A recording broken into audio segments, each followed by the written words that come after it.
Okay, welcome everyone. Let's get this fishing show on the road or out in the ocean. So, want to welcome everybody today to our fishing techniques program. It's new and it started recently, and we have here this evening with us our inaugural presenter, Sarah Richards, and Ben Marcus is the third in our series so far, and we're really glad to have him with us this evening. And also want to thank Russell Tarragon from the American Museum of Natural History, Senior Manager of the Volunteer Department, for acting as our Zoom liaison facilitator and IT tech. Thank you, Russell. And also want to remind everybody that there will be some time afterwards for Q&A. And also want to let everybody know that there are other upcoming programs. We have a sale aboard the Priscilla on August 31st, Saturday, and then we also have in September, we will have a horseshoe crab walk at Plum Beach.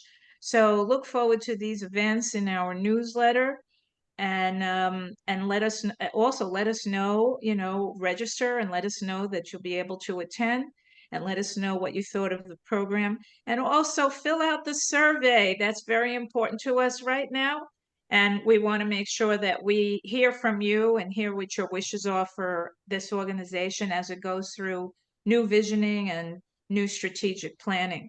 So without any further ado, Lou, why don't you take it away? Thank you. And just to remind you, we also have a field trip next week going out to Greenport. Yes, as well. Yes, thank you very much. That field trip. Actually, Doreen, if you want to say a few words about that, that would be great. Okay, yeah, just hang on 2 seconds. I was doing one quick thing. Yeah, so we have a field trip next week, Tuesday, August 13th at 11 o'clock.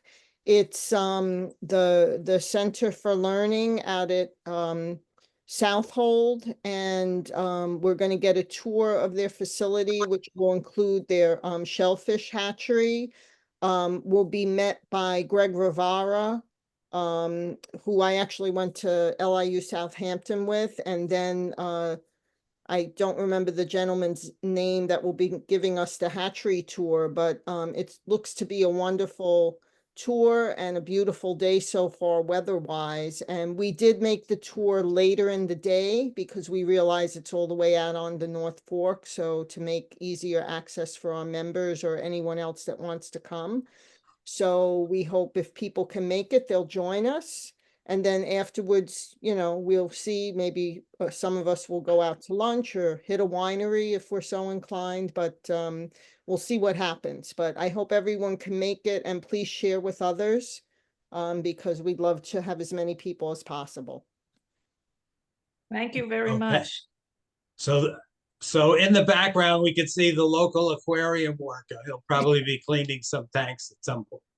At any rate, so Ben lives in Westport, Connecticut, where he fishes for freshwater fish in his backyard. He also fishes in Long Island Sound, in the Hamptons, Captree, and Massapequa. Ben has also wetted a line in Florida, the Carolinas, the Caribbean, and Israel. And most recently, he and his brothers, who were all certified scuba divers since the age of 10, have begun free diving, spearfishing, while diving without scuba gear. Another favorite activity is diving and seining for marine tropical fish, which we talked about a minute ago. And as Ben mentioned, they come north with the Gulf Stream. Ben is also one of a long line of Marcus chefs who are comfortable in the kitchen, as you'll see at the end of this presentation. And the presentation begins with a trip that we took with several of his friends who were really not fishermen, out on the family 22-foot center console Mako fishing boat in Long Island Sound. And again, Ben and his family like to take out people and expose them to fishing. And if you ask him nicely, I'm sure you could join them on one of their cruises before he returns to school. So at any rate, Ben, take it away. Yeah, I've never met that guy before, so I don't know how he knows all that stuff. Thank you, Grandpa. So I just wanted to quickly, you mentioned that we love taking people fishing. So before we get started, I just wanted to plug an event that we're actually doing in 10 days from now. Not this Sunday, not next Sunday, the following Sunday. It's called Cast for Kids. It's a really amazing event where we take special needs kids fishing in our backyard, freshwater fishing. So at the end of the Zoom, I'll just put the link to the event in the chat if anyone's interested in volunteering. It's really amazing opportunity. I know Lisa was able to make it last year. It's amazing. It's really amazing. But without further ado, we'll get started on the video here. Again, we really love taking people fishing. So in the video, you'll see some of my friends who go to Yeshiva University in the city. They're a fun group of people, and I hope they're as fun on camera as they were in person. So I'm going to quickly share my screen here, and we will get started. Yeah. Everyone could see? Yes. All right, let's do this. You want to go back to the beginning? 2024. Oh, okay. Yeah.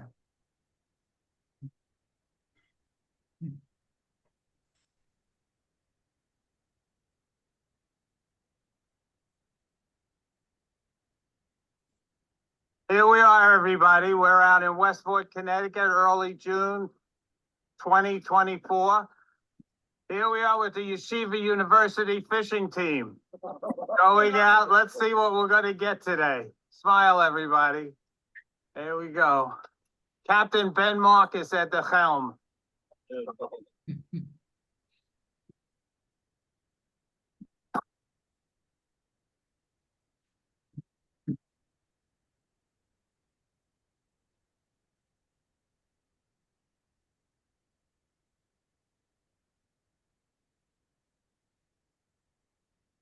Okay, first fish of the day. Grandpa, look at that, a nice fluke. Look at that, a little short. How big does it have to be, Ben? 19 inches. 19 inches. It's going up. Okay. See you again. Okay, here's another one. Look at that, he's swimming in the bottom of the boat. Another fluke. Also a little short, same size. A little short. Still needs to get a little bit bigger. Pseudo-Pleuronectes americanus. Here we go. There's a nice one. Another summer flounder. Oh, that's close, bro. Another summer flounder. Short. Look at that. Very nice.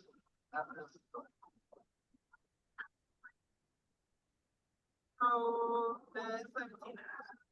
That's 19. All right, so let's just look at that fish first. It has a white bottom. Okay, and the top with the two eyes, with the eye has migrated over to the same side. Look at that. Beautiful. All right, and look at those teeth. That's a fluke. All right, open up the tank. Yeah.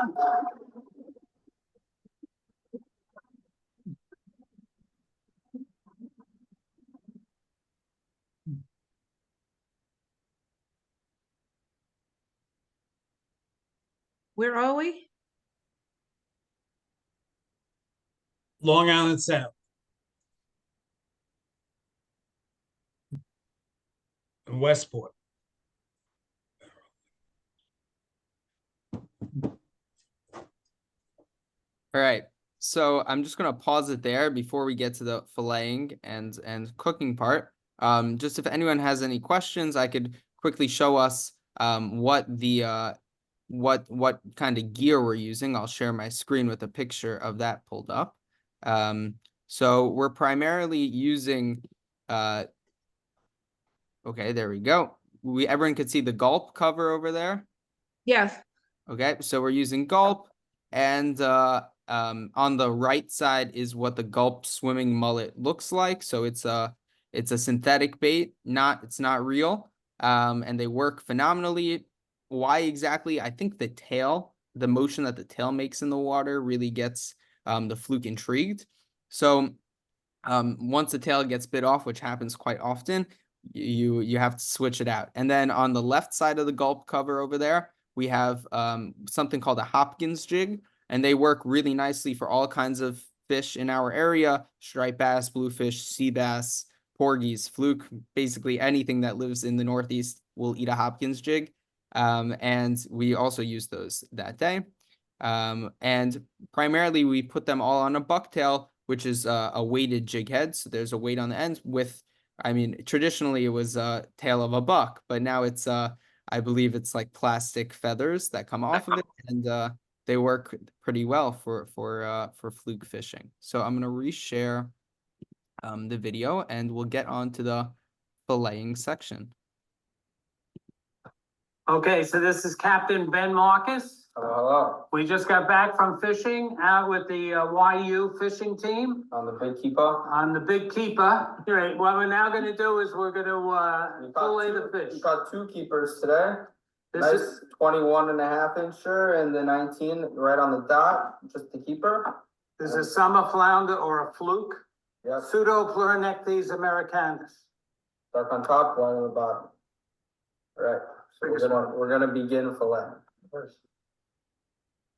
Make one cut up here on the head, right down to the lateral line. And once we get there, we have a Victorinox 9-inch and a Victorinox 6-inch fillet knife.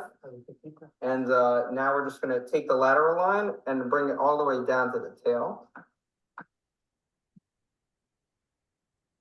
The lateral line is the sensory line on the side of the fish, the mid side of the fish.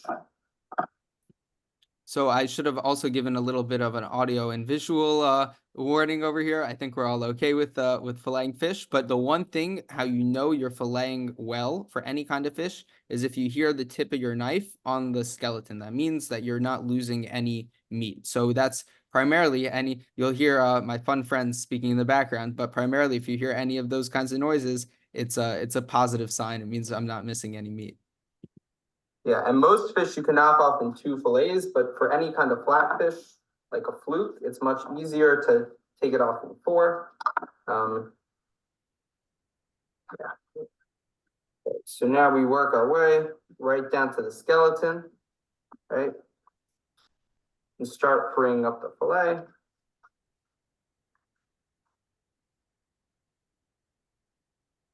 And the goal is to keep the tip of the knife down on the skeleton the entire time, so that you don't lose any meat. When you eat a fish and the fish has bones, it's because the person who's doing screwed up at this stage. Pressure. The entire team is here observing this, making comments on the side. They're here primarily to eat the fish. Our spoils from our victory. Exactly. It's a successful day out on the water. Do a classic fish joke? You know what they call a fish without an eye? No. Very good. He has just been removed from the team. All right, so here we go with our first top loin.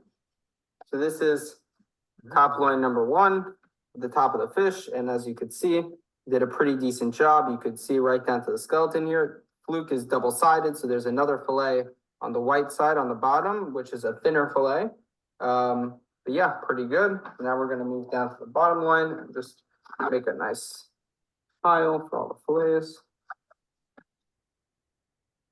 So that's the first fillet. Yeah, so as you can see, the first lateral line cut was right on top of the spine here. So I worked one side off this way, and then I'm gonna work the other side off the other way. But the problem is with the bottom loin is the stomach is here, and the fluke stomach is very thin. So you really don't want to puncture it, or else it makes your whole fillet covered in stomach acid, which is not so nice. So again, just keeping the whole trick with a fluke is to keep the tip of the knife down on the skeleton. The rest of the knife shouldn't really be doing much. And here I'm just working my way right over the spine and at the tail, just like so. Again, just with the tip of my knife, right up to where the stomach is. So when you buy it in the store, you're usually buying the fillet. If you're buying the whole fish, they usually cut the head off or at least remove the viscera, remove the guts, so that the stomach acid and the other fluids don't spoil the meat. Right, as is not the case here. These fish that we caught were also bled before we brought them in today. So what I'm doing right now is just cutting through the rib cage so I don't hit the stomach, right? Just right around it. So all of our fish were bled at the end of the trip.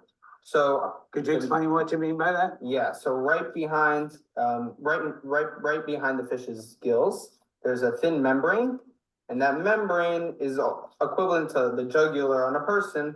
When you pop that, and after you pop it, before you pop it, you brain the fish also, so they don't really feel it. You pop it, and all the blood in the fish gets pumped out with the last few heartbeats of the fish, and hopefully they don't feel it. That's what they say, at least. And it really makes the meat quality of the fish much higher grade. Because this way, if you wouldn't bleed the fish, you'd see blood all within the fillet, and it would be much, much less tasty. By bleeding the fish, we prevent that from happening. So fluke also have some bones right on the edge of their skeleton. So sometimes they get in the fillet, all you have to do is slide the knife under, and they should pop right out. We have some spectators as well.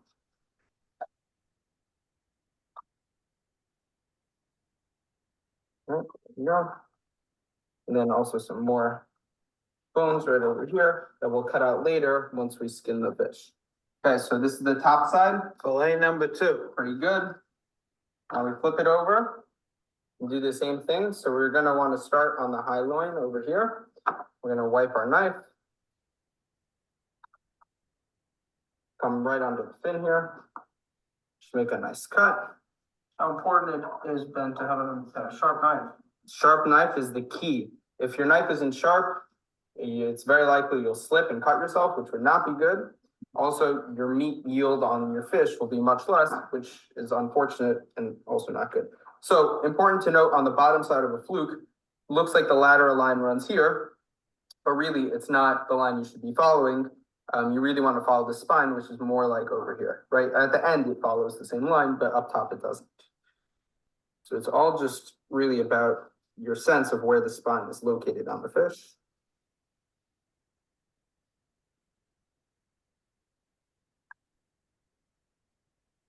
So the bottom side of a fluke, the fillets are much, much thinner. So there's much, much more room for error to be made. So, but we're primarily going to do the same tactic. So this time I'm starting with the bottom fillet. It doesn't really matter for the bottom side. For the top side, I like to do the top loin first. But for the bottom there, in my opinion, it doesn't really matter which side.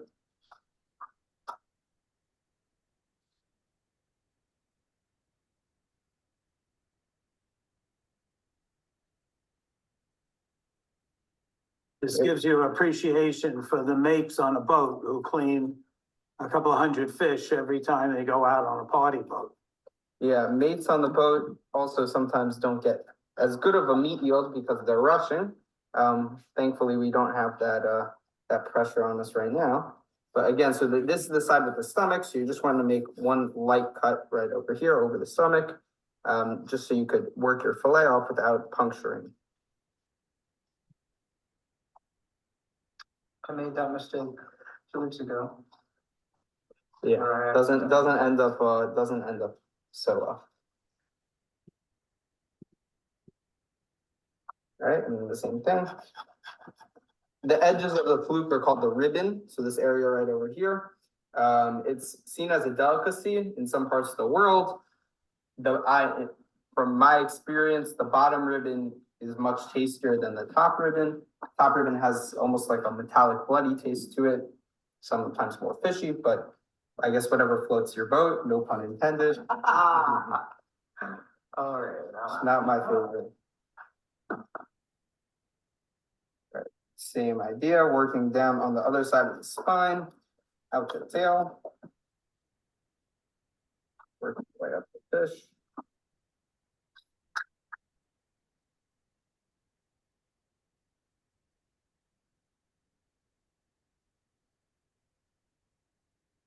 Again, also, it's a very common mistake that people hold their knives like this. Do not want to do that. You want a strong knife. You want a strong grip on your knife, right? Not like a chef's knife either. You don't want to be holding up here. You want just a strong grip on your knife so there's no slippage. Slippage, is that a word? Yeah.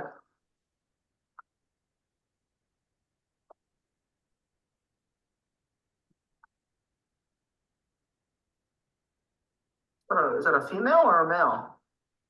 I do not ask one of the marine Can't tell. biologists. So Can't on this tell? call. Yeah.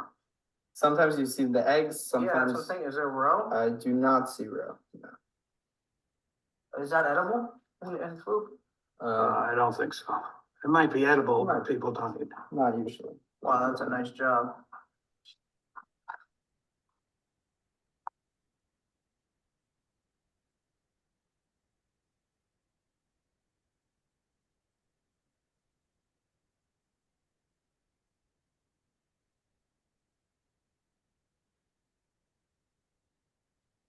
Do you ever use the cheek muscles?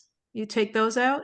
Yeah, so on fluke, on a lot of fish, you could take the cheeks and the collars, which is its own thing.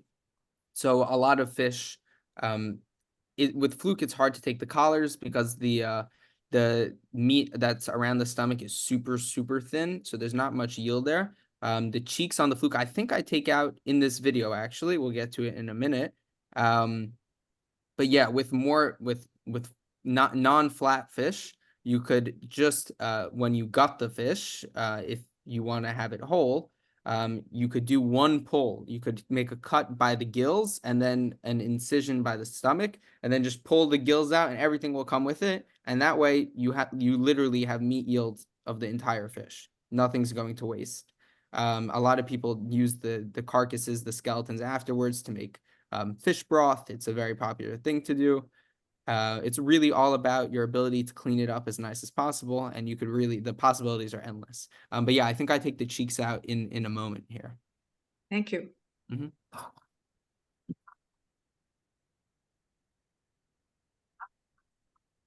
All right, fillet number 4.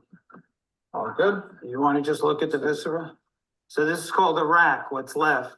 And it's everyone's dream to, when you have a rack of a fish, to be able to see your hand through it.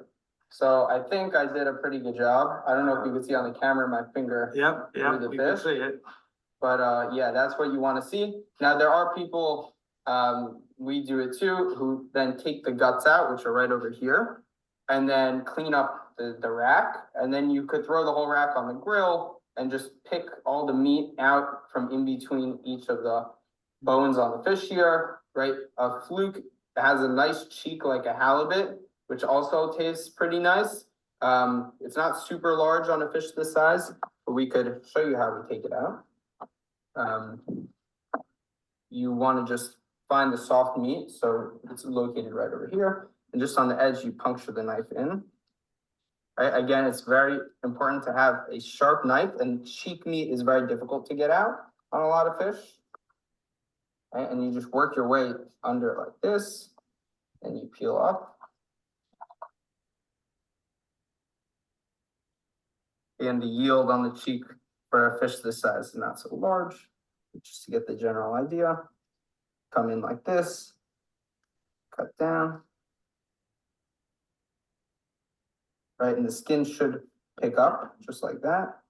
And then you should be able to just scoop it out. There we go. One skinless, boneless fluke cheek, which is. So as I said, the yield on this fish isn't so large in terms of cheek meat, but it's the size of I mean it's my hands aren't tiny and it's not an insignificant amount of meat even on a fish this size. So it's pretty impressive the amount of meat that's hidden in a fish carcass aside from the fillet. As in my hands, it's not an insignificant piece of meat. It's pretty It's pretty good and it tastes like butter. It's great. And again, Supposedly different butter. cultures, different people do different things with the rack. You could use it for making soup Yep, yep. and, other, And also important to point out also is the bottom fillet of the fluke has a significantly different color than the top. Why is that so? Probably for the same reason as the skin color, because the one side it faces the sun, one side's on the floor, but I'm not sure. Might be a different reason too. Protein makeup of the fish, possible. But yeah, there's one summer flounder fluke. good job. Here we go. It's a little, looks like a little sand dune maybe, or a little, some little fish. I guess it's important to take out the stomach and the guts and everything before you throw the fish into water or sauce to make some kind of soup. Yes, yes, it's essential, actually, because otherwise it gives it, in a lot of fish, a lot of larger pelagic fish, which we don't have so many of in our area, but even for like a striped bass, you also have to remove the bloodline in a fish. So fluke really have very little to no bloodline in their fillet, but many of the other fish in our area have somewhat of a bloodline in their fillet, which is like the darker colored meat in the fillet. And if you don't cut that out of the fillet, it will give it a very metallic taste. And if you leave it on the rack and you want to make a broth, it will give it a bitter taste even. So it is very important to care for your fillets for the meat. And also, as I said in the video, we bled all of our fish before we left, before we took them off the boat. So this way, the bloodline that's left over in the meat would be smaller as well. So it's pretty beneficial. You want to just show the liver again? Point to the liver again? Yeah. Okay, and the Sorry. stomach. And the heart. Okay. All right. Thank you. And people actually do eat the fluke liver. I've never tried it before. I think I have to have someone that's had it before show me how to make it before I try it. But I've heard it's okay. So if anyone is adventurous and wants to try fluke liver, please give me your review. Can make chopped liver. Exactly. All right, and here's fluke number 2. And just something to point out that we didn't on the first one, you see that this is a left-handed fish. The eyes are on this side of the fish and the gills are over here. Versus our winter flounder, which have the opposite makeup, the eyes are over here and the gills would be over here. Right, right. So on this fish, what you're looking at is the left side of the fish and the right eye, which you could see sticking out in this image, has migrated from the right side to the left side. So this is a left-handed flatfish. Some flatfish are left-handed, some flatfish are right-handed. So this is a left-handed summer fluke or flounder. It has teeth. The winter flounder don't have teeth. And the winter flounder are the opposite way. They're right-handed instead of left-handed. Okay, great job. We won't put you through another filming, Ben. Thank you so much, Captain Ben. Okay, so part 2, we're now going to skin the fillets of the flounder, which we showed earlier. So here's the top loin, here's the bottom loin, you can tell by the difference of the color. So basically what you want to do is you always want your fillet to be at the edge of your cutting board. If it's not at the edge of your cutting board, your knife is going to be like this, which is no good. You want your knife to always be flat.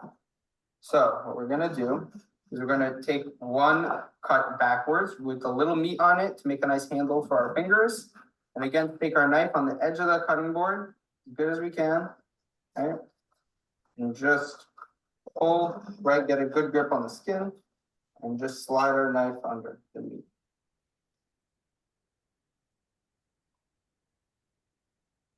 And I guess that rocking back and forth makes it easier to separate the meat from the skin. Yeah, and again, so I'm using a very sharp knife here. So it's really the knife at work more than my wrist ability when skinning the fillet here. But for fluke, you're able to just, if you have a sharp knife, you're able to just wiggle the skin right off. But for some other fish, you actually have to have a little more technical maneuver with your knife skills when you take the skin off. Again, it's very important to have a super sharp knife for this. Because as you can see, here we go, we have beautiful skin, right? No meat left on there. Then our nice fillet, just like that. And the ribbon on a fluke separates by itself. So you just pull those bits off. Again, you can keep them if you like. I like the bottom loin ribbon.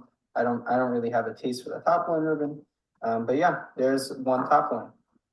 So as you could see, right when I flip the fillet over here. Taste for the top loin ribbon. But yeah. So this darker part of the fillet, right? I don't know if you can see my cursor as well. Yes, we can. Awesome. So this darker part of the fillet is actually the bloodline on a fluke. So it's very small compared to the yield of the actual meat that you're aiming for on the fish. But even on a fish like this, that bit of meat will have some kind of quote unquote fishy taste. Things that make people turn their noses up to fish, which is really attributed to people not taking care of their fish well. So because this fish was bled, the color of the bloodline in the fish is much more dull than it would have been if it wasn't bled, and the taste of the bloodline itself is much more mild than it would be. So I don't think even on this fillet I cut it out. I might cut it out right after I turn the video back on, but I don't believe I cut it out. Yeah, here we go. There's one top loin. And then we'll do the bottom as well. Just to show you, it's the same thing. And you can see all the muscle bundles on there and the fascia between the different bundles. Nice, okay. Good job. Same thing for the bottom. Again, the bottom loin is thinner, so it could be a little bit more difficult. You really want to get a firm grip on the skin and just work it off like that. There we go. You have a nice fluke belly, great bait for fluke. I think it's illegal now, but it used to be great. Now they make a lot of imitations. And then here's our fluke belly. And again, the ribbon separates naturally. Yeah, and by the way, it is so I believe it is illegal in the state of New York to use fluke belly as bait anymore. People would it's the most phenomenal fluke bait, but people would take undersized fish and use the bellies for bait, which led to a lot of issues. So rightfully so, now it's illegal. Also, something interesting that I'm doing here on the cutting board, I don't know if anyone's realized, is after I skin the fish, I put the piece of meat right back on the skin that I removed it from. This is, I washed the cutting board between filleting the fish and skinning the fish, but just out of nature, out of practice, when you have a dirty cutting board, or if you're somewhere where you can't wash your cutting board after you fillet the fish, the most clean surface for the piece of meat that you're about to eat is right where it came from, on the skin. So I just like to do all the work I can on the skin before I move it onto the cutting board itself. That's good to know. And in the restaurants, are we actually eating the top side of the flounder or the underside of the flounder, do you think? So probably both. Probably both. If you're having flounder or fluke sashimi, so raw, it's likely the bottom side of the fish. Likely comes from the white side of the fish there. But in terms of cooked fluke, I don't think there's really a preference for one or the other. They probably serve both. Yeah. Just like that. Separates from the fillet. And then this, in my opinion, is quite tasty. There we go. Okay, nice job. All right, next we're gonna eat them. Stay tuned. Yeah, so by the way, if anyone has any questions about the filleting process, you could feel free to ask now, at the end, chime in whenever you want. Pretty easygoing, and this YouTube pause play function is pretty helpful here, and it's not so difficult to do. So if no one has any questions right now with the fillet process, I will continue into the cooking. I have one question. Do you use the head afterwards for anything, making broth or anything like that? Or do you throw it away? Yeah, so sometimes we definitely use the head to make a broth.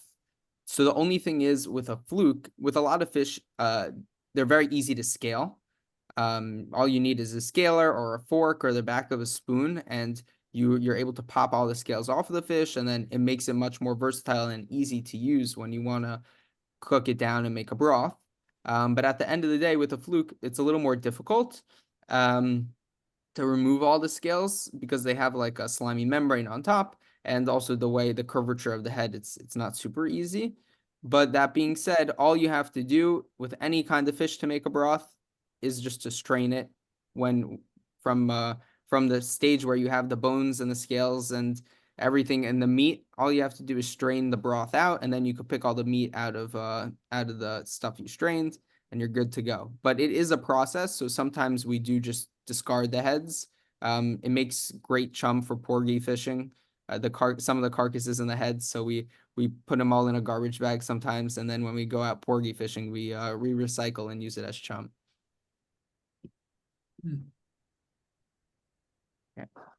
All right, welcome back, everyone. We're now going to make our fluke. We're going to make it in a very interesting way. We're going to take it, cube it up, and then put it in a 50-50 cornstarch cornmeal mix, and then give it a nice light fry, and mix it with some nice sauce, serve it on some rice, and it's going to be delicious. So first, what we want to do is just to cube up our fluke. It's pretty easy with a fluke this size. So now the cutting board has been washed many times, and the fluke is directly on it. It's all good now. I like to just make one cut in the middle, right over here, because most of the tail section here we could just cut normally.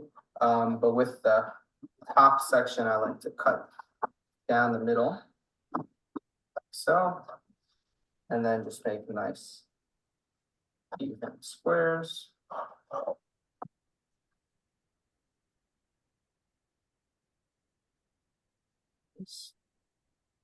My fillet knives are super sharp. This knife, I think, needs to be sharpened a little bit. I just have to mention that to Ben's left is his brother, Asher, who's making tuna. Smile, Asher. Yeah. So we're gonna have quite a dinner here. Yeah, so it happens to be that fluke is a phenomenal sashimi fish as well. But since we have tuna tonight, we're going to switch it up a little bit and do half cooked, half raw, and it is going to be delicious. So I'm going to split the tail section. We have a lot of people over. I'm going to split the tail section as well, and then just do the same. So just work it down.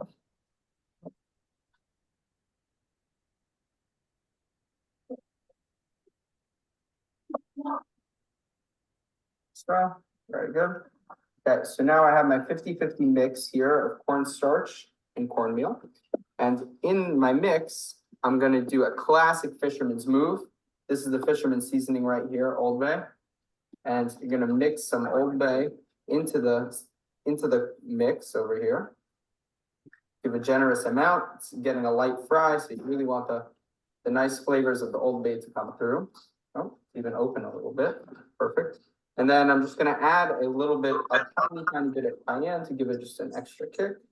I wish you people could be smelling what I'm smelling now. Yeah, just a little bit of cayenne.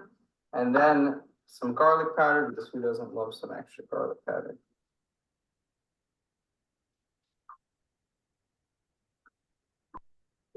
And also be generous with the garlic powder. And then just give it a nice stir. So. And once we throw all the fish pieces in here, it's also going to get nice and mixed up. Okay, should be good. Put my hand in there a few times. Perfect. So now we're just going to take our nicely chopped cubes and throw them into the mix. If you really want to get fancy with it, you could even do a double fry. So you give them one coat, you fry them, and you put them back in, and you throw them back in the oil.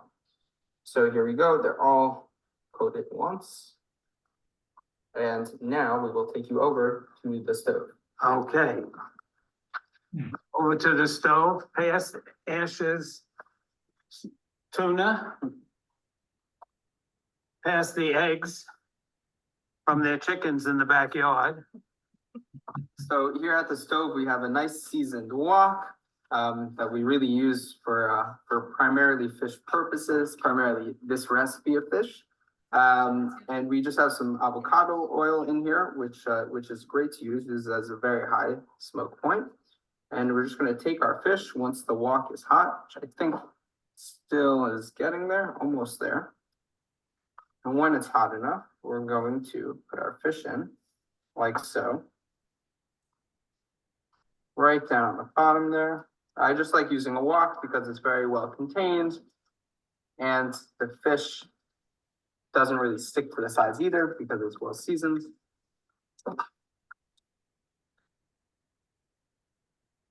We're just going for a nice golden brown. We'll lower the heat a little bit.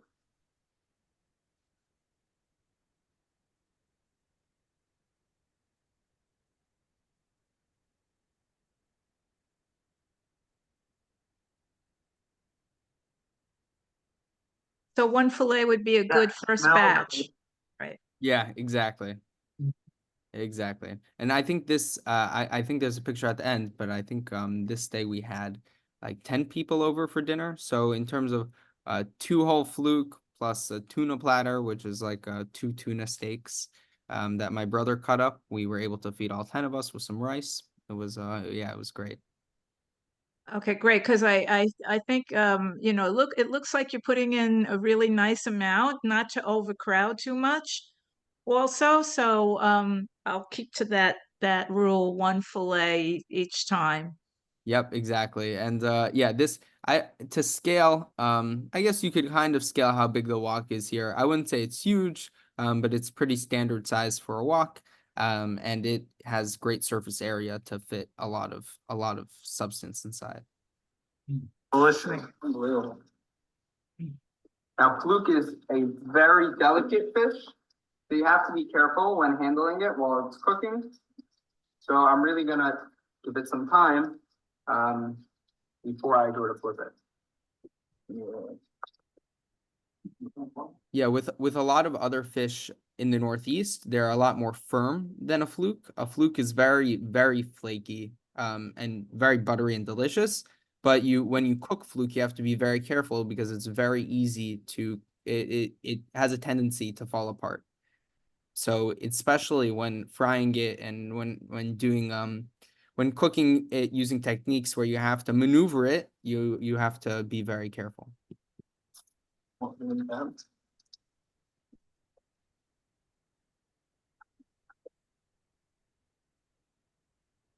So do you recommend cooking, let it get golden brown on one side and then gently start to move it around to flip it over? Yeah, you got it. So I definitely the approach I like to take is to cook it mostly on one side, the side that it gets put in on.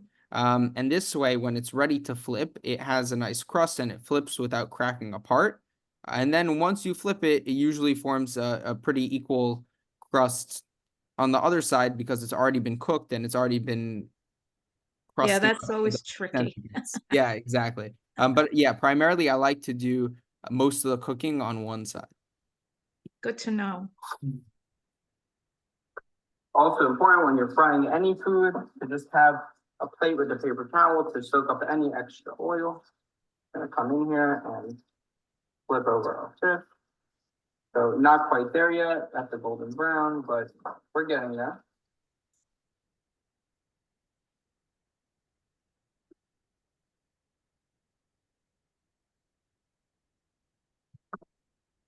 And I noticed you put in a lot of seasoning. Would you say that was between 1 and 2 tablespoons of each of the spices you were using, roughly? Yeah. When that's probably 1 to 2. When frying food, it's to get the crust to even present any kind of flavor. It's more is better, I'd say, because once you put it in the oil, the flavor, unless it's spice, really gets dulled out. So this way, Old Bay is a classic. It's you're not gonna go wrong with it. And if you put a tablespoon or two in with some cornstarch and a little bit of cornmeal, you're good to go. Great. And are you going to provide samples for us here? Yeah, via Zoom. We'll see for the next event.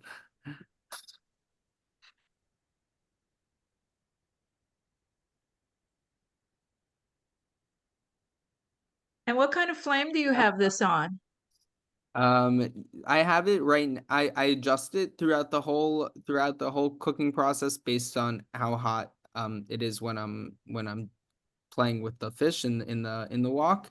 Primarily, it's on medium to high heat. I don't ever really take it down low unless I'm gonna walk away for a few minutes. But when I'm frying food, I really don't like to do that because then it makes everything soggy.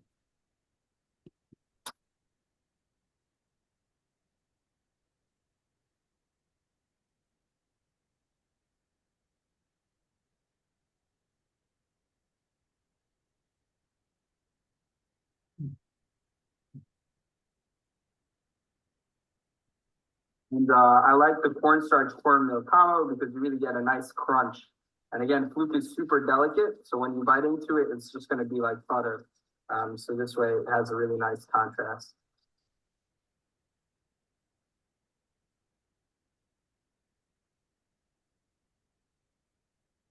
Almost there. Just gonna lower the flame a little bit more.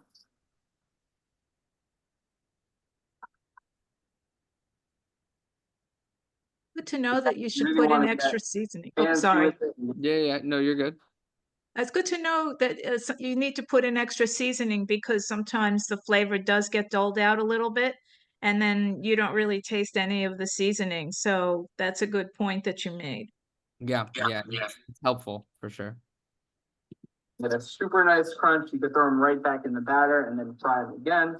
For a nice double fry, it also gets a much nicer color, but we have some very hungry fishermen over here that want some fish ASAP. Also, it's very important to have your fish dry, and I try not to have my fish touch fresh water at all. One, because it's not good to put in the oil, it's going to go everywhere, and two, when you put the saltwater fish in fresh water, it's going to, the proteins in the fish are going to denature, and it's going to turn into a pile of mush, which is really not good. All right, almost. Yeah, and just very quickly, it's very important when you're dealing with saltwater fish in general to not have them exposed to fresh water at all. That's another reason why when I take the fish off the skin, why I put it right back on the skin, because sometimes even if I wash my cutting board, there'll be fresh water on the cutting board, and when that fresh water touches the saltwater fish, the meat, the protein will start to denature, and you don't want that. Those are all good points. And I suppose a little padding with a towel, paper towel could help too. Yeah. And then even if you want to package fish to vacuum seal or to keep in your refrigerator, don't be afraid to just pat it with the paper towel or make a little salt brine just to put the fish in to rinse it quickly. If there's any guck on the fish that you want to get off, you could rinse it in a little salt water.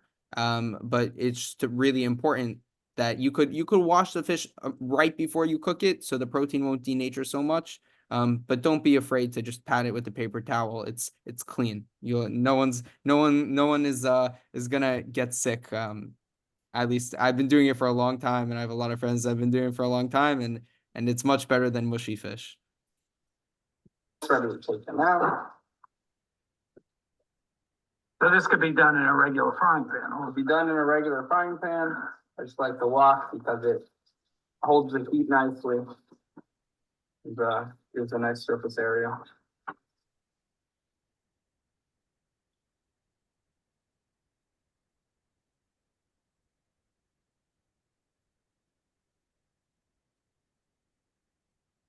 You can also, while you're doing this, you can feel the actual crunch. I'm using chopsticks here, but it's whatever you use. You can use tongs or whatever. You could feel the crust forming on the fish itself. So I'm feeling a nice, when we take it out and we let it dry off for a second, I'll scrape it with a knife and you'll all be able to hear the beautiful crust that's on the fish right now. Yeah. Hmm. All right, so it's just about done, and we will see you all after we plate it. Okay, so in addition to our beautiful fried fluke nuggets over here. So after I fried a lot of fluke, and I threw it all in a bowl, with some sauce and sesame seeds, mixed it around, and you get that, which is delicious. It's almost like a General Tso's chicken at a Chinese restaurant.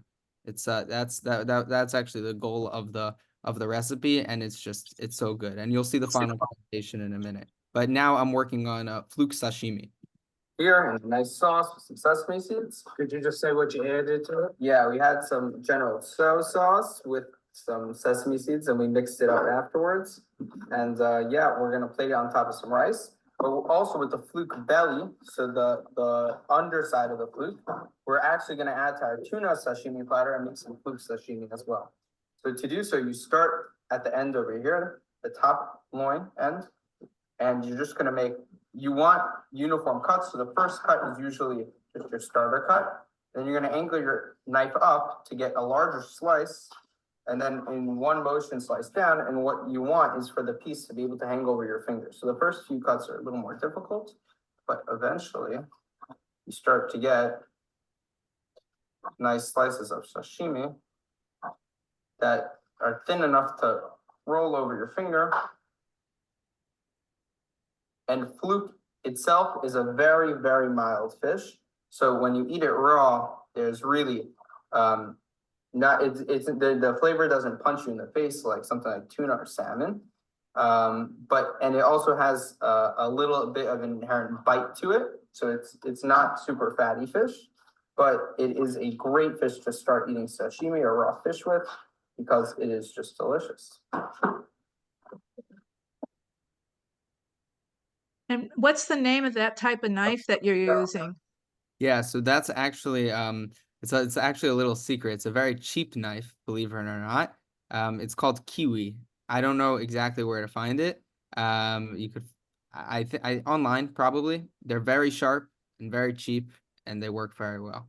And I'm not worried even one bit. I think this one even has like the tip cracked off, and you don't have to worry about it at all. You can just get a new one. I think they're all under I believe every knife they have is under $50, which for a knife of this quality is very hard to come by.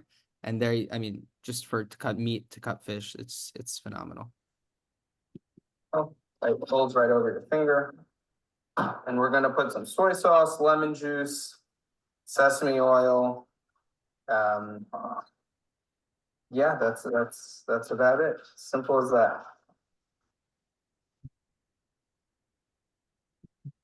And when we get back here to the tail, we'll fry this as well. Put it on the side. There you go. We'll show you what the plated version looks like. Nice, thank you.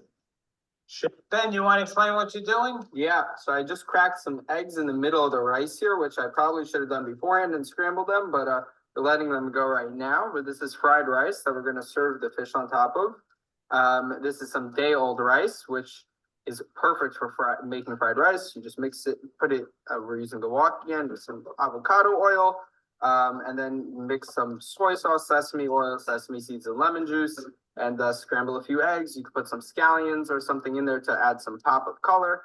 But yeah, it should be delicious. Okie doke. Thank you. Yep. All right, here we go. Here's the final product. Right over here, we have our fried rice with our fried fluke right on top. Here we have my brother's tuna platter, tuna sashimi, which is beautiful. He just made his own spicy mayo and put it on top as well. Soy sauce, some lemon juice as well. And here we have the fluke sashimi, which is done the same way. And here is some spicy fluke in the middle here, and here's spicy tuna in this platter, which is just made with the leftover meat around the tail. You just chop it nice and fine and make your own spicy mayo mix, and you have spicy fluke, spicy tuna. It's great. Put it on a cracker, on a piece of bread, on anything, and it's pretty good. But we are very much looking forward, after a long day of fishing and filleting and cooking, to eat this wonderful food.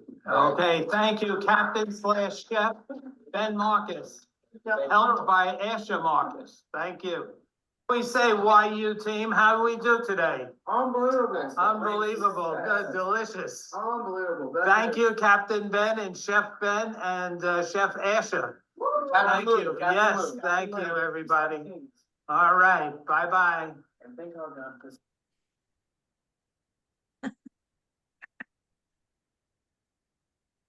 Oh, that was awesome. Yep. And that's a wrap. If anyone has any questions, I'd be happy to answer. Yeah, thank you.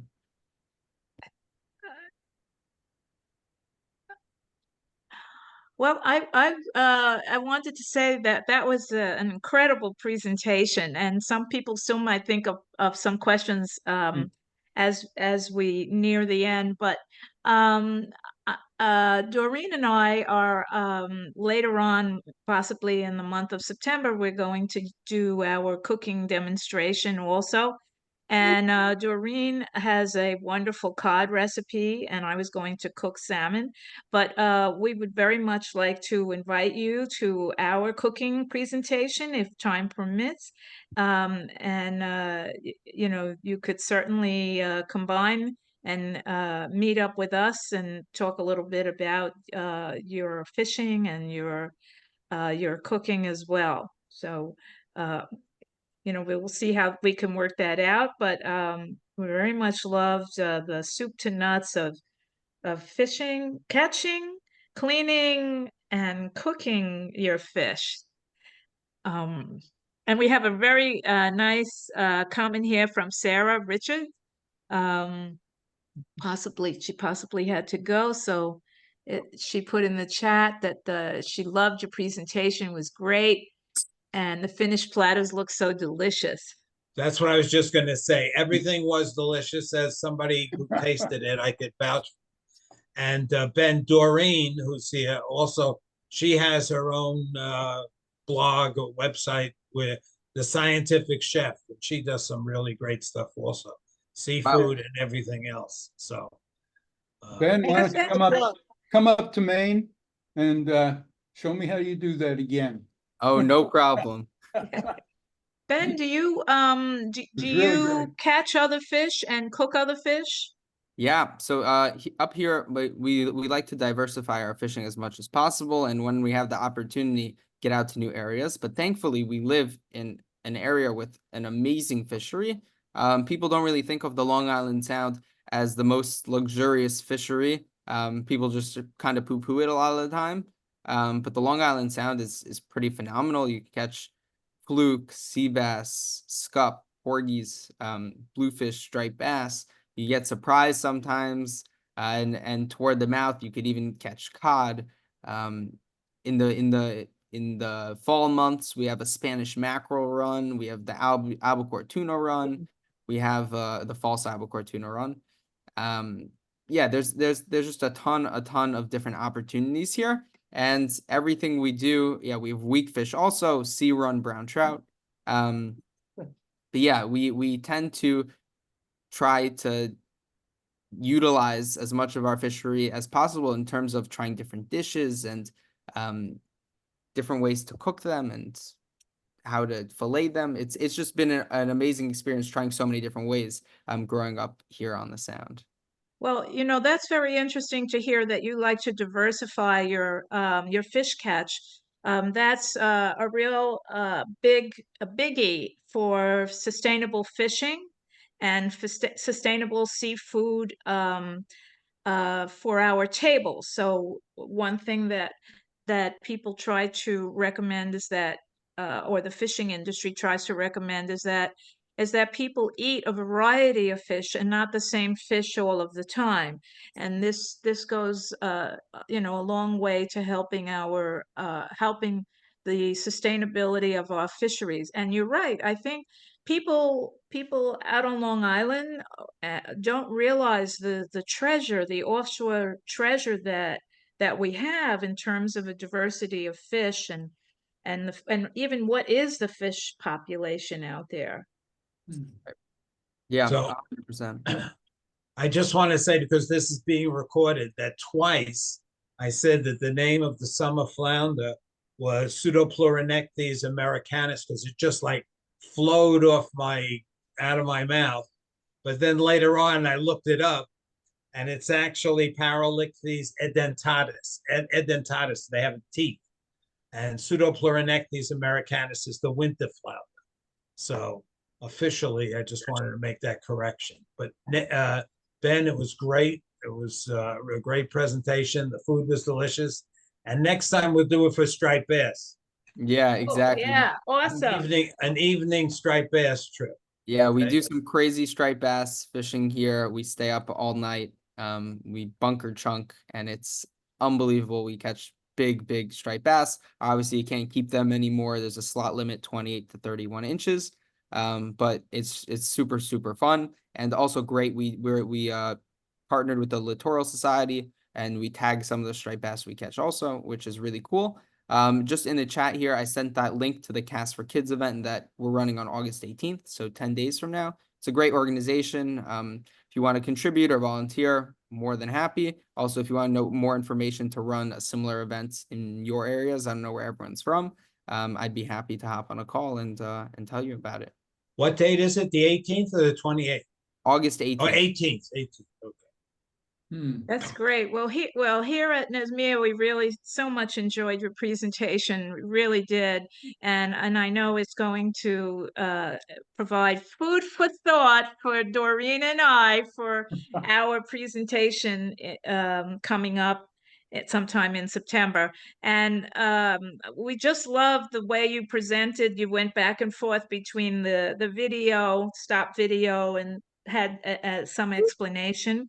You really filled in with a lot of extra information, and I learned a lot as well. And I really appreciate what you did here for us. Yeah, of Thank course. My pleasure. And I think that the cameraman of the video deserves a big round of applause. My grandfather. He did a great job, and it's always great fishing with him as well.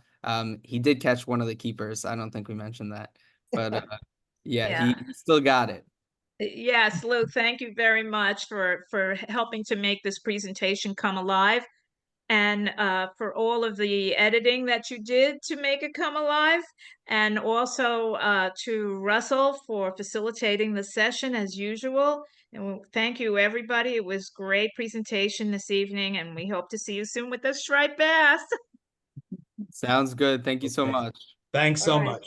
Thank Take good you. care. Thanks.